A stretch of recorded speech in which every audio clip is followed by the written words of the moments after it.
What's good, everyone? Aggie Coach here. All right, video number 5. We are on to passing in the Fat 8 rule system. So we're going to really get down into the passing system here. So first, what constitutes a completed pass? That's very simple. If you hit the wide receiver, the model itself, or the model's base, it's a completed pass. Okay? Very simple. Now, if the ball hits the cornerback or the defender before it touches the wide receiver, then it is an intercepted pass. There is also a way for balls to be batted down. If the ball hits a defensive player who is engaged at the line of scrimmage with an offensive player, then it counts as a contested ball and it is just batted down. The defense just bats it down at the line. There are also ways for cornerbacks to make plays on the ball where they can't get an interception, where they just bat the ball down as well. Like, for example, if the ball hits the receiver and the cornerback at the same time, then it counts as a broken up pass. So, for example, if your receiver is running a route and he got, like we saw, say he's running around, he's running a curl and it ends up like this. And then when you throw the ball,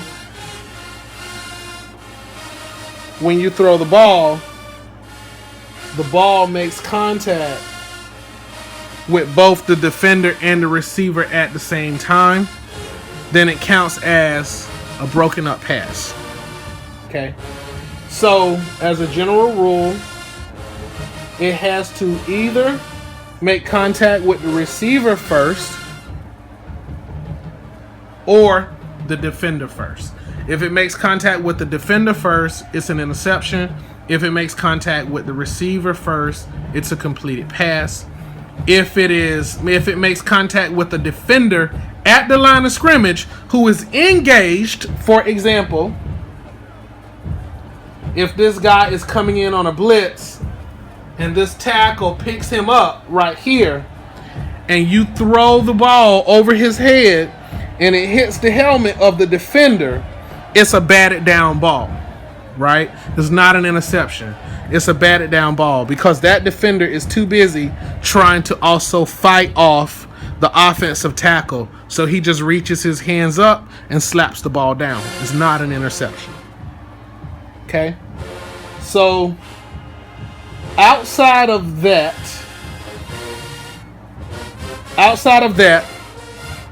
that is the general rule for receiving passes, interceptions, and breaking up passes or batting the ball down at the line. That is the rule for that. Very simple. Now, this is the part that gets a little complex. Now, what can receivers do? So, here in the Fat 8 system, a wide receiver is still an eligible receiver to receive a pass if he is in contact with a cornerback, providing that it's not front of base contact, right? So by that I mean, if your wide receiver goes on a route and the cornerback comes up for bumping run and they are front of base to front of base, that receiver is not eligible at that time to catch a pass because he's too busy trying to fight off the cornerback. So he is not eligible to catch a pass at that stage. However, if he breaks off on a slant coming across the middle or a post and the cornerback is in base contact with him, but the receiver has the inside position, then he is now eligible to receive a pass. Conversely, if the cornerback has the inside position, if you are able to squeak that pass in that gap and complete that pass and hit this guy, even though they are in base contact still, the receiver is still eligible to receive a pass there, to catch a pass there. That's called the spectacular catch rule. This is how your all-stars shine in the Fat 8 rule system. So he's still eligible to catch a pass. However, anytime a receiver catches a pass in this way, either by having the inside position or by the cornerback having the inside position. If he's in contact with the cornerback at the time after the catch is made, it is considered an automatic tackle. Even though it's not front of base, it's still considered an automatic tackle, right? You can imagine that the receiver jumped up to catch this ball in traffic or something like that. So it's considered an automatic tackle there, right? So, okay, so we understand that. That is pretty much it. That is pretty much it. Now let's get into the bump and run rule. According to by NCAA rules, cornerbacks can only bump within 5 yards of the line of scrimmage. Beyond 5 yards of the line of scrimmage, it is going to be defensive holding, right? It is also called bump and run for a reason, not bump and hold. So I want to make this part very clear. If this cornerback comes up and meets this wide receiver between the line of scrimmage and the 25-yard line right here is that 5-yard window. That is the only window where a cornerback can physically make chest-to-chest contact after the ball is snapped, right? This is how it is in football. From the line of scrimmage up to 5 yards, a cornerback can come up chest to chest and bump or engage a receiver, right? But it is called bump and run. After that, he has to release and run with the receiver, or it is still going to be a holding penalty, a defensive holding penalty. So it's very important that we get that. So between 0 and 5 yards, your cornerbacks can come up into bump and run coverage. Now, it can happen one or two ways. It can happen at the start. I played in the secondary when I was playing at A&T. So in most cases, you're going to be 3 yards back, 1 yard in. So if he comes up, he will take the inside position to take away the slant. I'm going to try not to get too advanced here. And so you also can start this way with your cornerback. So when the ball is snapped, he comes up, he makes contact. That's your bump and run right there. Now, that is at the snap. During read and react, which is the second stop, during the read and react phase of the field vision interaction, you have to release and turn and run with the receiver. That's it. It's that simple. So I'm going to do this really quickly so you guys can see how this works. And then we'll get into backpedaling and all of that other kind of stuff too. So I'm going to do this. I want you guys to watch the cornerbacks. I'm going to show you guys how bump and run actually works. So let's do a quick little scenario on bump and run. So we're going to do our snap. Now you notice that the cornerbacks, look at the cornerbacks. You notice that the cornerbacks right now are inside that 5 yard cushion, right? They're inside that 5 yard cushion all the way across the field. This is the only time that they are allowed to make chest to chest contact with a receiver. Okay? So at this stage, remember, in field vision interaction, for players who are not engaged, you can adjust them. So at this stage, you can adjust your receivers to run a route, except this one, because he is now engaged with this cornerback, right? And remember, this is at the snap. So because he's engaged with the cornerback, I can't do anything with him. So what I'm going to do is I'm going to have this receiver run a slant, and I'm going to have this guy run a go route, right? This linebacker is going to come hijack the slant. This linebacker is going to come on a blitz. This free safety has the umbrella over top. This free safety has the umbrella over top. Okay. I'll adjust this fullback to block here. I'll adjust this running back to block here. And we'll have our quarterback just drop back. We'll have our quarterback just drop back for right now. Okay, so now we're ready for the read and react phase. So this is the second stop. Okay, now during read and react, you have to release. Notice that this cornerback pushed this receiver all the way back to the line of scrimmage. He pushed him back 3 yards, right? But now he has to release him. He can no longer hold him anymore.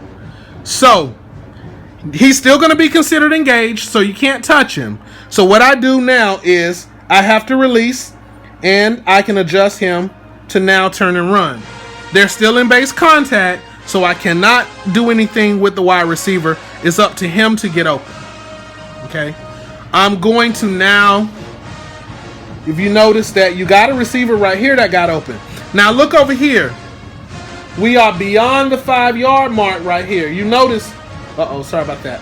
This wide receiver over here on the end, he's past the 5-yard mark now, right? So this defender cannot make chest-to-chest contact with him. It's automatically going to be a pass interference. So I have to turn and run. So in this case, same thing. Now you have to look at his helmet, right? So this is where I need you guys to really, really pay attention, because this is how you are going to determine whether the cornerback is going to have the inside position or the outside position, right? Or whether the receiver has the inside position or the outside position. So I'm going to have to move the camera, okay? So I want you guys to look at this. So if we look here, our cornerback here, where his helmet is positioned, his helmet is actually positioned on the inside. You see that? His helmet is actually positioned on the inside.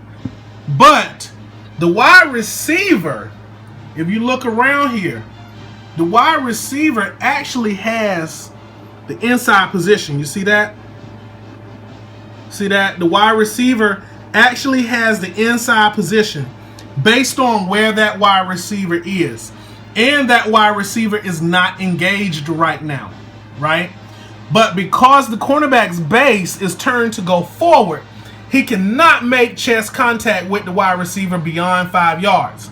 So the wide receiver now, I'm going to have him angle him to run a slant, and he simply has to turn and run with him. That's how that works. The free safety has to be over top. The free safety can't collide, so the free safety, you have to learn how to take the right angles for him to get a little coverage. Back here, this outside linebacker, we go back to field vision into action, right? His line of sight is right here along the sides. So he can see this receiver right here. The receiver's not behind him yet. So you have the option of running the blitz and having him come here in the backfield to try to pursue the quarterback, or having him pivot and run with this receiver. This middle linebacker over here, of course, can go across the middle and try and get to the receiver as well, hopefully prevent him from completing a pass. Okay, the quarterback looks like he's running a bootleg right here. You have to worry about this running back coming out in the flat, right, to catch a pass over here. So you want to have your outside linebacker go pick him up. Okay, we got our bump and run over here. They're running together. Now, your offensive lineman, during pass plays, you will have an illegal man downfield. If your offensive lineman, during the read and react phase of field vision into action, if your offensive linemen are running downfield, right, you can't have your offensive lineman running downfield. So you also need to adjust them. You need to adjust them as well to continue their reads, their blocking reads, right? So you need to continue them as well. So this, my center right here, I can't have him running down the field, right? So what I will do is I will direct my center to find someone to block where he's not blocking in the back, or get out of the way. So as you can see right here, this guard right here is pretty much out of the play. His back is turned and he can't see anything anyway. So he is out of the play already. He can actually see, but he can't go downfield. So he needs to find someone to block, right? Unfortunately, there's nobody for him to block. So I simply want to just turn him to get him out of the play so he's not going downfield disrupting things. This guard over here, I can slightly adjust him. So that is it. So I'm pretty much done. So now we are ready. I'm going to adjust my quarterback so he can continue to drop back. Okay, so now we are ready to get ready to throw our pass. So we're ready for the end of the play. So I'm going to bump it one more time. There we go. All right.